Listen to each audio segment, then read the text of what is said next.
Hello అండి అందరికీ నమస్తే అండి. Welcome back to my channel. ఈ చిన్న వీడియో షార్ట్ పెడదాం అనుకున్నానండి. కొంచెం వీడియో లెంత్ అయిందనమాట. అందుకని ఫుల్ వీడియో అయితే పెడుతున్నానండి. సో నిన్నటి రోజు చెప్పాను కదండి, కంపల్సరీగా రేపైతే వీడియో పెడతానేవండి అని, రాఖీ పండుగ రోజు అని చెప్పాను కదా. సో అలాగే ఒక చిన్న చిన్న మూమెంట్స్ అయితే తీసానమాట. మా మేనగోడలతో తీపిచ్చానమాట. అవైతే మీతో షేర్ చేసుకుందామని చెప్పేసి అని వీడియో అయితే స్టార్ట్ చేశానండి. సో ముందుగా అందరికీ ప్రపంచవ్యాప్తంగా జరుపుకుంటున్న ఈ రాఖీ పండగ శుభాకాంక్షలు అండి. ప్రతి ఒక్క అన్నకి, ప్రతి ఒక్క చెల్లెలకి, ప్రతి ఒక్క తమ్ముడికి, ప్రతి ఒక్క అక్కకి, ప్రతి ఒక్కరికి కూడా నా తరఫు నుంచి, మన ఛానల్ తరఫు నుంచి, మన సబ్స్క్రైబర్స్ తరఫు నుంచి రాఖీ పండగ శుభాకాంక్షలు అండి. అందరూ చక్కగా హ్యాపీగా జరుపుకోవాలని చెప్పేసి మనస్ఫూర్తిగా అయితే కోరుకుంటున్నానండి. చాలా హ్యాపీగా ఉన్నాను ఈరోజు నేనైతే. అన్నయ్యకి, అలాగే అన్నయ్య వాళ్ళ ఫ్రెండ్ అన్నయ్యకి ఇద్దరికి కూడా రాఖీ కట్టాను అనమాట. నేను చాలా హ్యాపీ అనిపించింది. పొద్దునే కడదాం అనుకున్నాను కానీ టైం సెట్ అవ్వలేదనమాట. సో అందుకనే ఇక నైట్ 7కి అట్లా కట్టానమాట అండి. అలాగే ఫోటో కూడా దిగుదామంటే అన్నయ్యకి టైం లేదనమాట. సో అన్నయ్య పాపం తన పనులన్నీ మానుకొని నాతో రాఖీ కట్టించుకోవడానికి అయితే వచ్చారనమాట. తినేమో మా అన్నయ్య అనమాట. ఫస్ట్ కట్టిందేమో అన్నయ్య వాళ్ళ ఫ్రెండ్ అనమాట.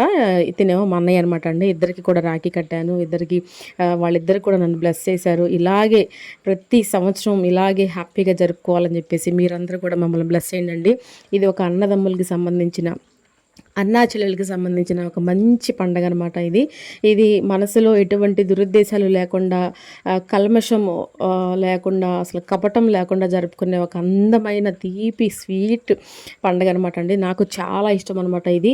మేము పూజలు అవి అయితే ఏం చేయం కానీ పూజలు చేసుకునే వాళ్ళు ఇంకా బాగా చేసుకుంటారు. వాళ్ళు పూజ చేసుకొని అన్నయ్యకి హారతి పట్టి చక్కగా వాళ్ళు తమ్ముడికి హారతి పట్టి వాళ్ళకి రాఖీ కట్టి చేస్తారు. మనలో అయితే అట్లా కాదు.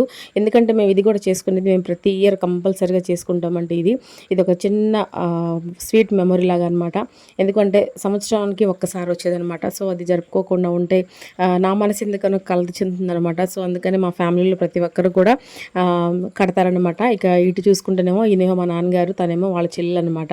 వీళ్ళు కూడా ప్రతి సంవత్సరం మా చిన్న మేనత్త అనమాట అండి. ఇతను వచ్చి మా ప్రతి సంవత్సరం నాన్నకు కట్టిద్ది అనమాట. వాళ్ళు అయిపోయిన తర్వాత నెక్స్ట్ మా పిల్లల జనరేషన్ అనమాట. మా చిన్న బాబు పెద్ద బాబుకి మా చెల్లి వాళ్ళ బాబు వచ్చి అయితే కట్టిద్ది అనమాట. చాలా హ్యాపీ అండి. ఇట్లా ఎటువంటి కల్మషం లేకుండా చాలా హ్యాపీగా జరుపుకునే ఒక మంచి బాండింగ్ ఉన్న బంధం అనమాట. అన్న చెల్లెలి బంధం అనేది చాలా కల్మషం లేని బంధం అనమాట అది. సో అందుకనే ప్రతి ఒక్కరు కూడా ఎప్పుడు మంచిగా ఆరోగ్యాలతో హ్యాపీగా ఉంటూ వాళ్ళ అన్నల్ని వాళ్ళు బాగా చూసుకుంటూ, అన్నలు చెల్లెల్ని బాగా చూసుకుంటూ జరుపుకోవాలని ప్రతి ఒక్కరు కూడా జరుపుకోవాలని మనస్ఫూర్తిగా కోరుకుంటున్నానండి. అలాగే నా ఫ్యామిలీ అందరూ కూడా చాలా చాలా బాగా ఉన్న దాంట్లో ఏదో పెద్దగా కాకుండా ఉన్న దాంట్లోనే వాళ్ళు వచ్చారు, రాఖీ కట్టారు, స్వీట్స్ అయితే తీసుకొచ్చారు. మాకు తోచింది ఏదో వాళ్ళకి చిన్నగా ఏమన్నా కొనుక్కోమని గిఫ్ట్ చేయడం అయితే జరిగిందనమాట. అందుకు చాలా హ్యాపీ అనమాట. పిల్లలు హ్యాపీ, నేను హ్యాపీ, అన్నయ్య వాళ్ళు కూడా హ్యాపీ అనమాట. అలాగే ప్రత్యేకంగా అన్నయ్యకి కూడా, బాలకృష్ణ అన్నయ్యకి కూడా చాలా చాలా చాలా చాలా థ్యాంక్స్ అనమాట. నా కోసం తన పనులన్నీ మానుకొని వచ్చి నాతో రాఖీ అయితే కట్టించుకోవడం జరిగిందనమాట. సో అందరూ కూడా చాలా హ్యాపీగా ఫీల్ అయ్యామండి. బాగా జరిగినాయి అన్నీ కూడా. అలాగే చెల్లి వాళ్ళు కూడా అందరూ వచ్చి మా బాబులిద్దరికి కూడా కట్టి వెళ్ళారనమాట. ఇలాగే ప్రతి సంవత్సరం జరుపుకోవాలని చెప్పేసి ఇలాంటి మంచి మంచి వీడియోలు నేను మీకు మళ్ళీ పెట్టాలని మనస్ఫూర్తిగా అయితే మీరు కూడా కోరుకోండి. మరొక మంచి వీడియోతో మళ్ళీ కలుసుకుందాము. ఫోటోలు అయితే షార్ట్ రూపంలో పెడతాను, చూడండి.